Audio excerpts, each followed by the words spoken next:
a crazy set. This is zany. Oh, my God. Hey, let's go over my fast and hard rules when making NFL picks. Rule number 1, always pick the Chiefs. Pow! That's why I'm taking the Chiefs over the Titans. Wow! Oh, in the Saints-Falcons game, the Chiefs. Pow, pow, pow! On the 80 Celtics, I'm going with the Chiefs. Pow, pow, pow, pow! Oh, that last one was a joke, Bradshaw. Probably didn't even get you, big dummy. Let's see here. I got a crazy hat on. I picked the Chiefs, made fun of the talent. Oh, yeah, one last thing. The box score starts. Pow, pow, pow, pow, pow, pow! I don't know a lot about sports, but I can drink a lot of beer. My motto is simple. C's get degrees. Need a long, inappropriate hug? I'm your man. I think I'm smarter than you, because I probably am. Power Tower for box score.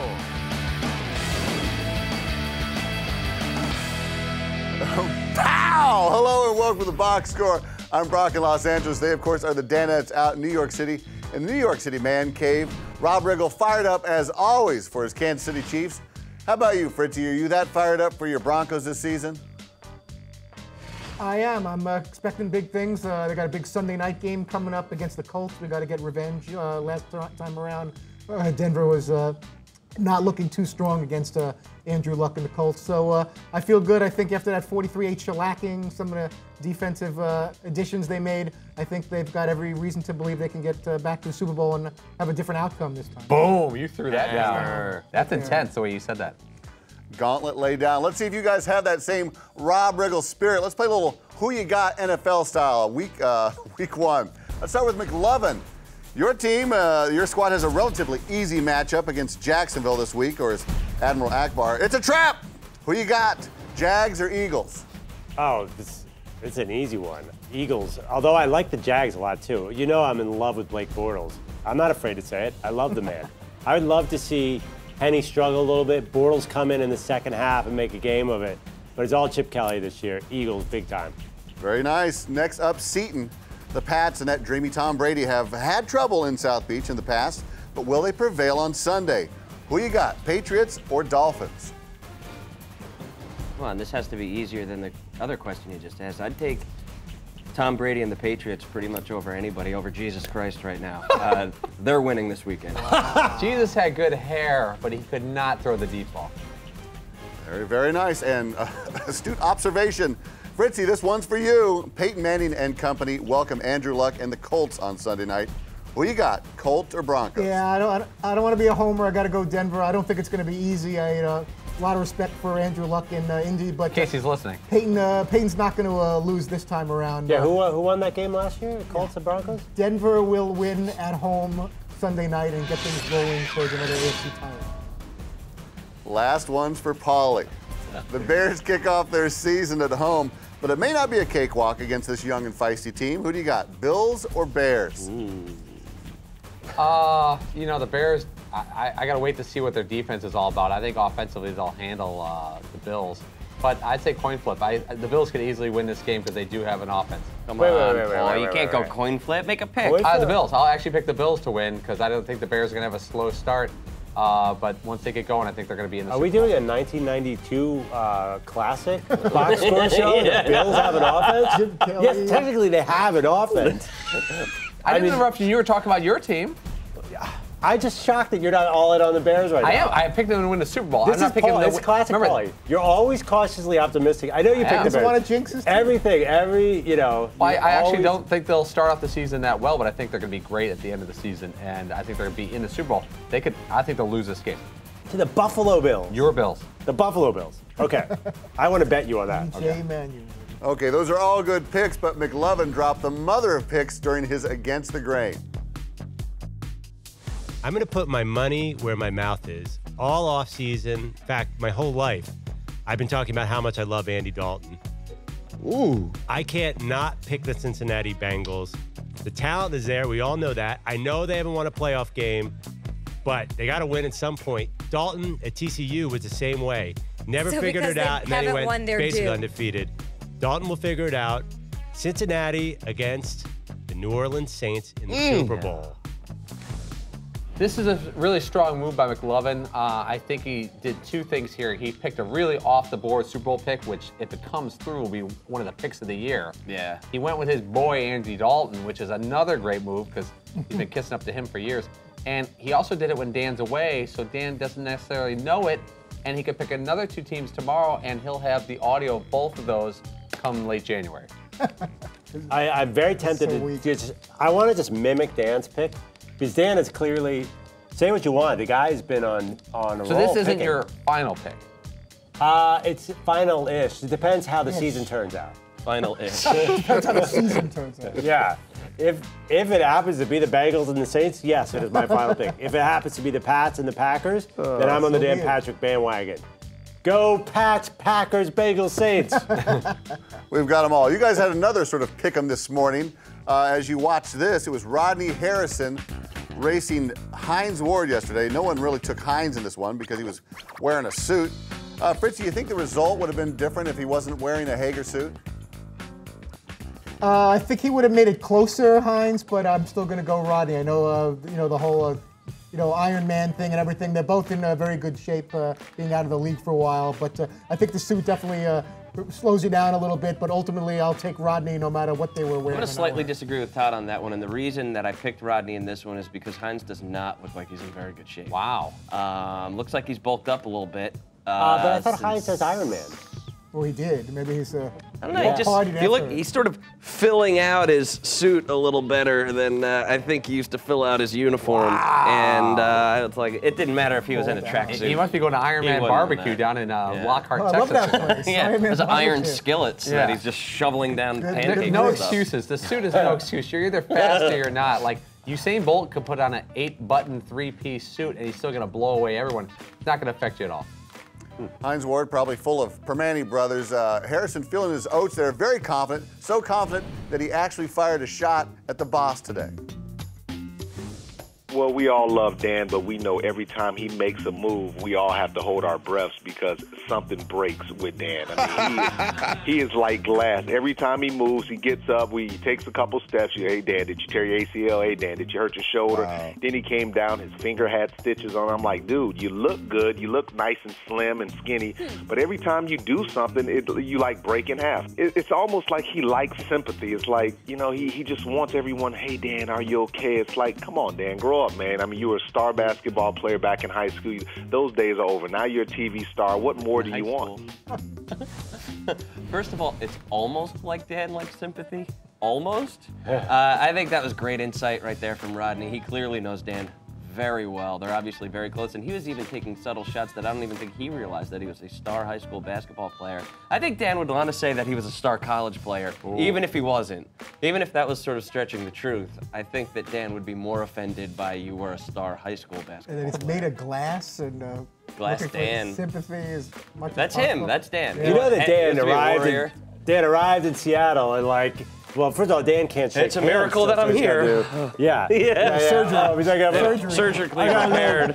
I have a boo-boo on my thumb. It's amazing that I can host the most popular show in America. My back is certainly bothering me. My shoulder is a problem. So. Oh, my God. Oh, and the humidity in Seattle is going to make the arthritis act up. Jeez. Rodney could not be more right. All right, I'm getting this out of my system. But I'm here, and I'm still going to do the show, because that's the kind of guy that I am. Oh.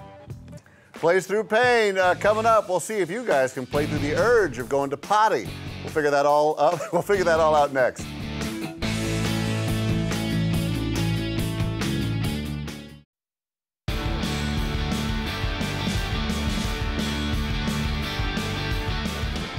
Week 1, we have live action. We can go live to games. We'll have analysis of that. We'll have your top scores, what it means. We'll move the ball forward. Highlights. We got everything going on. We got John Hansen. We got John Rich. You got Kay Adams. You got myself. Is your leg? Injury doctor is going to have to analyze my leg after this. Welcome back to the box score. I can't stop thinking about Total Recall and the cab driver and the little Kwatu coming out of the ribs right there. Oh, don't worry, Kay Adams is just fine. Dahani did not crush her. Those guys are going to be extra busy on Sundays on DirecTV's Fantasy Zone channel, 7 to 4. McLovin, you're a fantasy guy. You're going to be tuning in every Sunday to get your fantasy news? Oh my God, yeah. I've known John Hanson, the fantasy guru, for a long time. I feel like I know Kay and Dhani pretty well. You know, Kay was giving me a hard time about my team. So I definitely came out of this couple days feeling less confident. So I'm gonna have to watch a lot to keep up. Well, Kay and Dhani will be on the TV for 8 long hours, and Kay was wondering how Dhani would be able to hold it. He explained how they did it on the gridiron. A lot of players, just during the game, because you're sweating, and 9 times out of 10, if you are that hydrated, it doesn't look much different than sweat. You just have white pants. I have a problem. Or whatever pants, your pants are already sweaty. Like, bowling in front of people, let alone peeing in front of 100,000 So people. you're saying you get stage fright? I just think it's one of those things where if it's necessary and you're a NASCAR driver and you're in your car and you have to wear a diaper or whatever device they use, or, you know, I'm not going to, rhymes with schmatheter, I don't want to give it whatever, a catheter. Schmatheter? What is schmatheter? I don't want to, like, make That's anybody, making the highlights, I guarantee you of that. Oh man, some people perceive this segment as gross. I thought it was fascinating. You know, we relate, we're Danettes, you know, we're not athletes, but there are long stretches where I've had to go to the bathroom and could not go. You know, I mean, Super Bowls come to mind because of the weird sets. There was a Super Bowl, I think it was in Miami. It was our first Super Bowl with DirecTV. And the RV we had, the bathroom wasn't exactly, what's the word, working. And so we had to run to a hotel about 150, 200 yards away, which isn't that, you know, taxing. We're big boys. But during a 4-minute commercial break, it's almost impossible. Fritzy, I remember Fritzy's dismay. That was not comfortable. I did a little site survey initially to see, you know, where the guests have to pull up and everything. But then the stage 2 of that is to see where the restrooms are, and knowing that we have, you know, such tight windows between segments, and if you have to do anything more involved like stage 2. Well, that Miami Super Bowl was in. It's really impossible to do anything beyond number 1 if you could even get that in. We were on the beach, so I did dawn on me if I was wearing shorts one day, just go out into the water. I don't know. I've done something like that. I think it was, I wish I could remember what year it was. I think it was Dallas, the Celebrity Beach Bowl, RIP. We were down there and we were just about to go on air, and they said we'd have a couple minutes after rehearsal to take a quick break, get a quick bite, and then go to the bathroom. Well, we were up against a crunch, and I went under the stands and peed in the sand. And I could guarantee you I wasn't the only person, including an on-air person, who was peeing in the sand with me, whose idea it was. I won't give out names. It wasn't Dan Patrick, but an on-air guy said, "You gotta go, you gotta go." I'm like, "I'm with you, my brother. You're bigger in the community than I am." And you guys went under the stands. We went under the stands and peed as preteens were cheering on. Like, were you like under there with, you know? Well, who's the other part of the Aaron broadcasting team? Somebody, you know what? Google Dallas Celebrity Beach Bowl. Don't give out your sources. I remember Chase Crawford and I hung out at that one. Maybe was it a They were cheering for Chase, and I was emptying my bladder right under the stands. The kid Tyler Lautner? Yeah. Tyler, whatever you call him.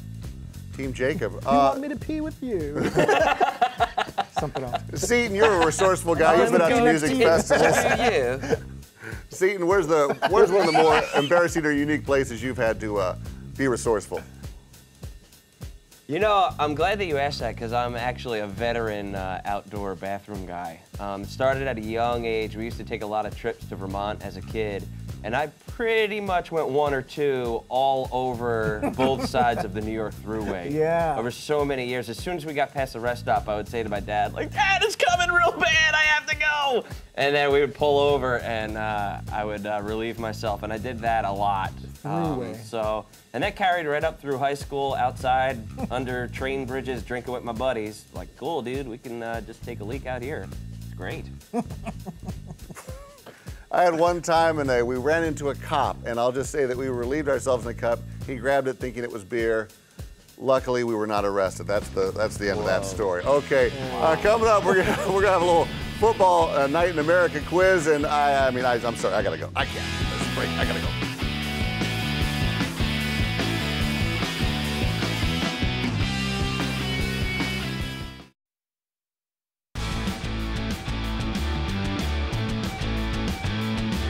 The Box Score presents Great Moments in DP Show History. If I got some work done, welcome to Football Night in America. Thanks for watching Great Moments in DP Show History. Welcome back to the Box Score. Dan pretending he drifted off from the world of Los Angeles and plastic surgery and lunchtime procedures, but just to stay fresh for Football Night in America. McLovin, do you think he'd ever go under the knife?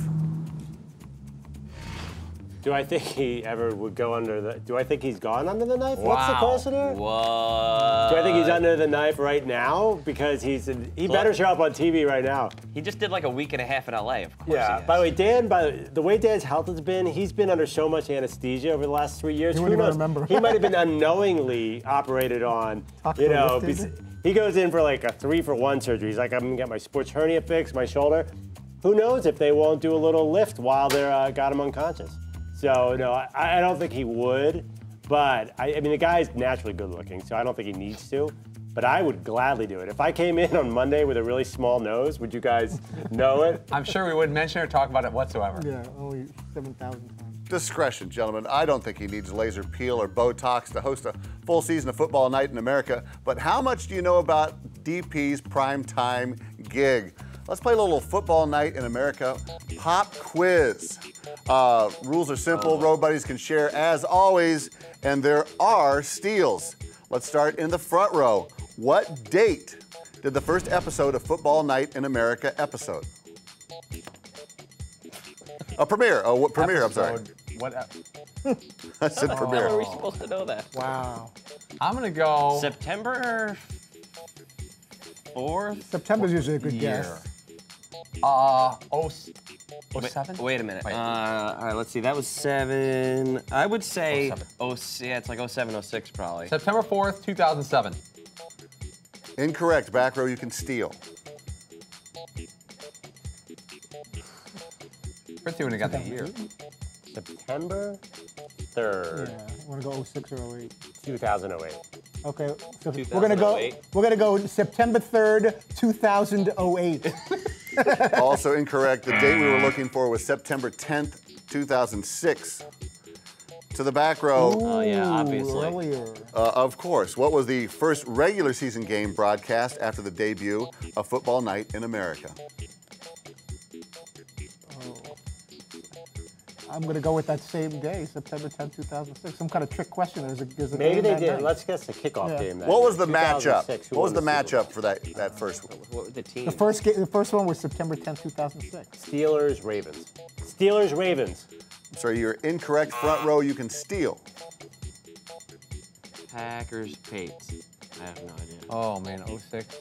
Cowboys, Giants. Cowboys, Giants is a good guess. We'll try it. That's a great guess, but we were looking for Colts versus Giants, Eli and Peyton. Back to the front row. What year did DP sign on to become part of Football Night in America? 07, that would have been. 2000.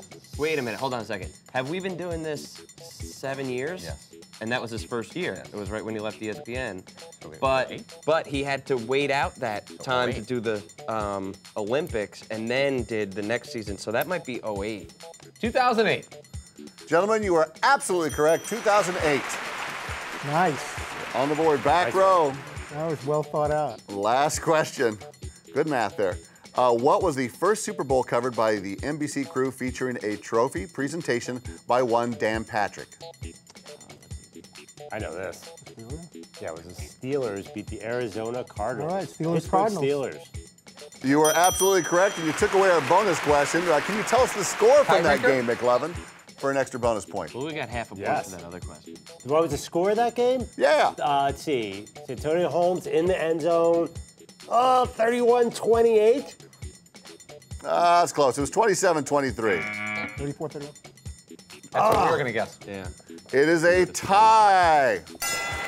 Congratulations to both rows. Coming up, it's more Football Night in America stuff, but this time we want the fans to get involved. Stay with us.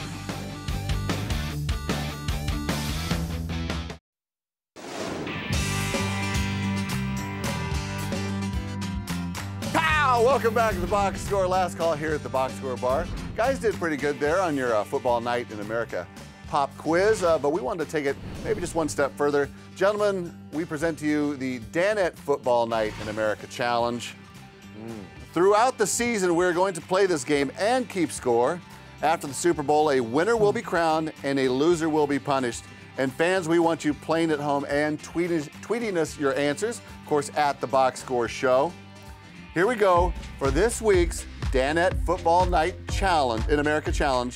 The question is, what color tie will Dan wear tonight? Paulie, your guess.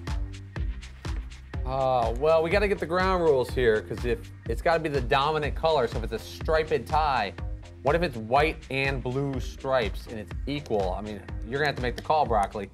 I'm going to go blue. Blue's been working for Dan lately. There's just no doubt. I guess other guys could guess blue as well, but after what happened with the Sony billboard for Sports Jeopardy and Blue Steel, it has to be a blue dominant tie.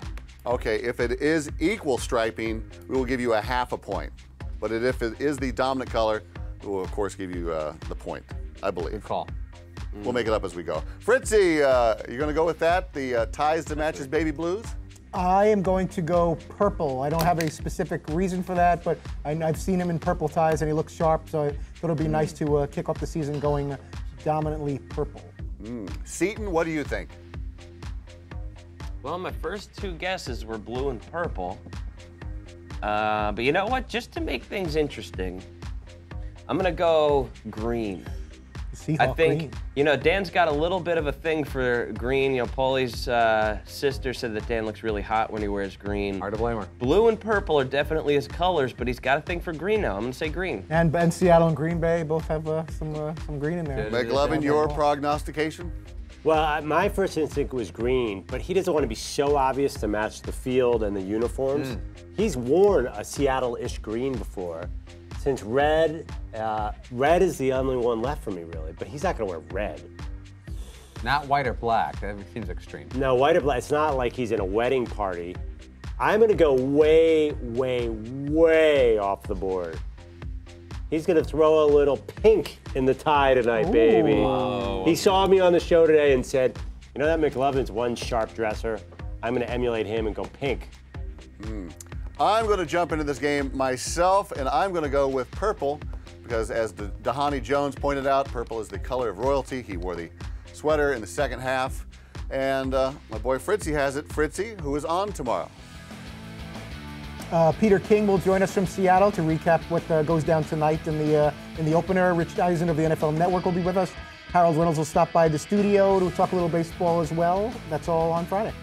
And we'll be back, and maybe we influence the tie. Thank you for watching the Box Score. Set your DVR or tune in weekdays at 3 p.m. Eastern, only on Audience Channel 239 right here on DirecTV. Let's do this. Gregor P again. I don't know a lot about sports, but I can drink a lot of beer. My motto is simple. C's get degrees. Need a long, inappropriate hug? I'm your man. I think I'm smarter than you, because I probably am. Hey, thanks for watching the Box Score. Holy cow!